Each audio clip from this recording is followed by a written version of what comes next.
আমরা এখন দেউরিয়া তালে, এটা সারি ভিলেজ থেকে উপরে উঠে প্রায় 3 কিলোমিটারের মতন একটা ট্রেক আছে। আর এইটা দেউরিয়া তাল, তাল মানে বেসিক্যালি লেক।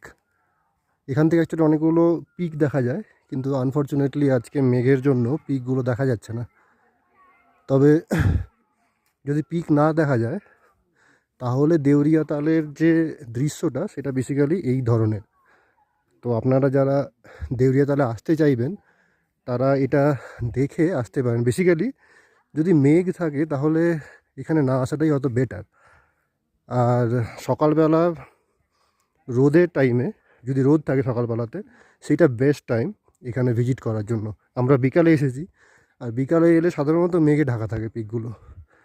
আর এখান থেকে তাই আমাদের যে ভিউটা পাওয়ার কথা সেটা আমরা এখানে পেলাম না। আর এটা হচ্ছে actual original view of Deoria.